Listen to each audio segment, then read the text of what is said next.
Good morning Sahyadri media partner Nagar Sahyadri associated by Sahyadri publication.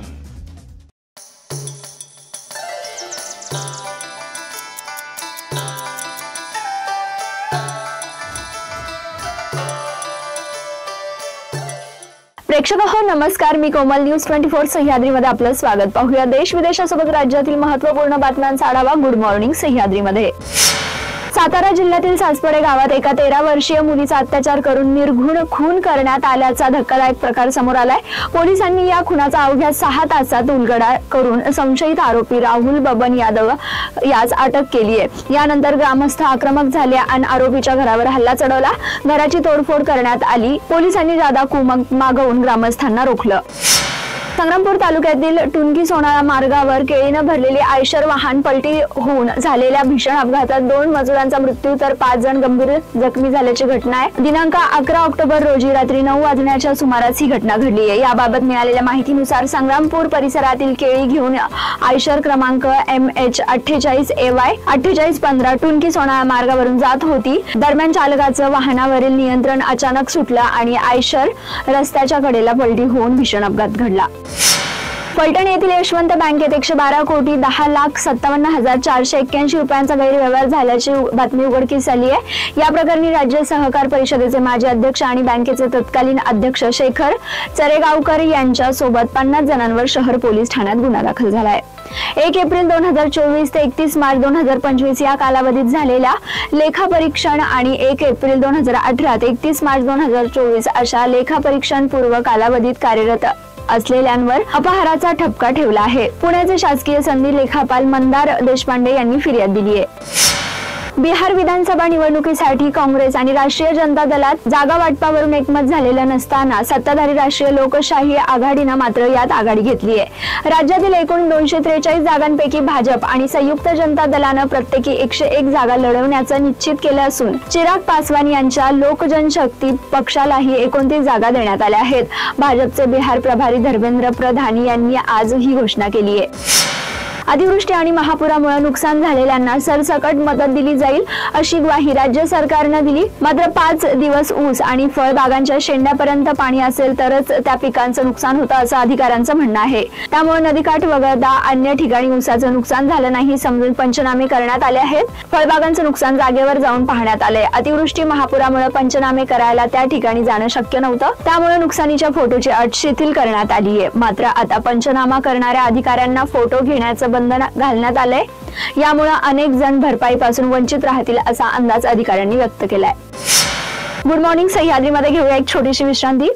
रोखोक पत्रकारिता, निर्भीड बाणा आणि कणखर भूमिका, महाराष्ट्राचा सखा, सत्याचा पाठीराखा, शब्दांचं सामर्थ्य, विश्वसनीयतेची उंची, न्यूज 24 सह्याद्री।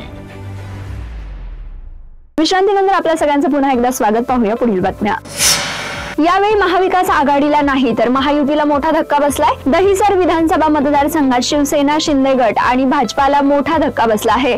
शिवसेना आणि भाजपाच्या शेकडो कार्यकर्त्यांनी मनसेमध्ये प्रवेश केलाय। दहिसर विधानसभा मतदारसंघात मनसेनं आयोजित केलेल्या कार्यकर्त्या मेळावा आणि पक्षप्रवेश कार्यक्रमात शिवसेना, शिंदे गट आणि भाजपमधील शेकडो कार्यकर्त्यांनी अविनाश अभ्यंकर आणि नयन कदम यांच्या प्रमुख उपस्थितीमध्ये मनसेत प्रवेश केला आहे। महापालिका निवडणुकीच्या तोंडावर हा मोठा झटका मानला जातोय। अमेरिकेने चीनवर अत्यंत मोठा टॅरिफ लावलाय।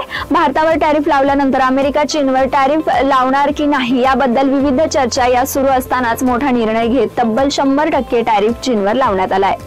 1 नोव्हेंबर 2025 पासून टॅरिफची अंमलबजावणी होणार आहे। चीन देखील अमेरिकेच्या विरोधात थेट मैदानात उतरला असून मोठा इशारा दिलाय। दोन्ही देशाच्या व्यापार संबंधावर याचा वाईट परिणाम होणार असल्याचं चीनने स्पष्ट म्हटलंय। चीन अमेरिकेच्या विरोधात मोठी कारवाई करणार आहे। अमेरिकेने जर आपला निर्णय बदलला नाही तर आम्हाला कारवाई करावी लागेल। चीनला युद्ध करायचं नाही, पण जर कोणी करत असेल तर चीन देखील मागे हटणार नाही। चीनच्या या मोठ्या इशाऱ्यानंतर अमेरिकेने एक पाऊल मागे घेतल्याचं बघायला मिळतंय। गेल्या अनेक दिवसांपासून मुंबईमध्ये कबूतरखान्याचा प्रश्न गाजतोय। या आंदोलनादरम्यान काही कबुतरांचा मृत्यू झाला आणि त्यांच्या आत्मशांतीसाठी 11 ऑक्टोबरला मुंबईत जैन धर्मीयांकडून मुंबईमध्ये धर्मसभा भरवण्यात आली होती। या धर्मसभेवरून आज शिवसेनेचं मुखपृष्ठ असणाऱ्या दैनिक सामन्याच्या अग्रलेखातून हल्लाबोल गेलाय।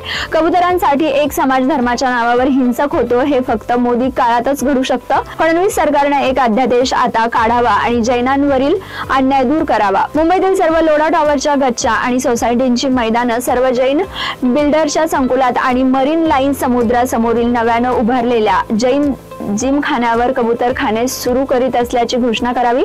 शांतताप्रिय जैन समाजाची ही मागणी पूर्ण करायला काहीच हरकत नाही। त्यांना आरक्षण नको, कबुतरांसाठी जागा हवी, ती जैनांच्याच सोसायटीत मिळू शकते। काय हो धर्माचार्य, बरोबर आहे ना? असा आक्रमक सवाल सामनाच्या अग्रलेखातून विचारण्यात आलाय। टीम इंडियाने आगामी 3 सामन्यांमधून एकही सामना गमावला तर सेमीफायनलचा मार्ग खूप कठीण होईल। टीम इंडियासाठी चिंतेची बाब म्हणजे त्यांना अजूनही न्यूझीलंड आणि इंग्लंड सारख्या बलाढ्य संघांशी खेळावे लागणार आहे। विश्वचषकाच्या स्पर्धेत ऑस्ट्रेलिया आणि इंग्लंड हे 2 संघ आहेत ज्यांनी अद्याप एकही सामना गमावलेला नाही। ऑस्ट्रेलियानं 4 पैकी 3 सामने जिंकले आहेत आणि एक सामना अनिर्णित राहिला आहे। ऑस्ट्रेलिया 7 गुणांसोबत अव्वल स्थानी आहे, इंग्लंड दुसऱ्या स्थानावर आहे, तर इंग्लंडनं 3 पैकी 3 सामने जिंकले आहेत आणि त्यांचे 6 गुण आहेत। दक्षिण आफ्रिका 4 गुणांसोबत 4थ्या स्थानावर आहे। रेड साईल स्टोरीज या युट्यूब चॅनलवर माध्यमातून शिरीष आणि पूजा गवस या जोडप्यानं कोकणातील पारंपरिक पदार्थ, ग्रामीण संस्कृतीचं दर्शन संपूर्ण जगाला घडवलं। पण ऑगस्ट महिन्यात शिरीषचं आकस्मिक निधन झालं आणि अख्ख्या महाराष्ट्राला हादरा बसला। धडधाकट असणारा शिरीष अचानक गंभीर आजारानं ग्रस्त झाला आणि अखेर फक्त 15 दिवसातच त्यानं या जगाचा कायमचा निरोप घेतला। शिरीषच्या निधनानंतर या चॅनलचं पुढे काय होणार असा प्रश्न सर्वांनाच पडलेला। अनेकांनी तर शिरीषच्या पत्नीला तू चॅनल पुन्हा नव्यानं चालू कर असाही सल्ला दिलेला। अशातच आता शिरीषची पत्नी पूजानं अवघ्या महाराष्ट्राच्या मनात घर केलेलं रेड सॉईज स्टोरीज पुन्हा एकदा नव्या जोमानं सुरू करण्याचा निर्णय घेतलाय। या निमित्तानं पूजानं सोशल मीडियावर एक व्हिडिओ शेअर केला आणि या व्हिडिओच्या माध्यमातून पूजानं शिरीष सोबत नक्की काय घडलं हे देखील सांगितलंय। या बातमीसोबत गुड मॉर्निंग सह्याद्रीमध्ये आपण इथेच थांबूयात, मात्र तुम्ही पाहत रहा न्यूज 24 सह्याद्री।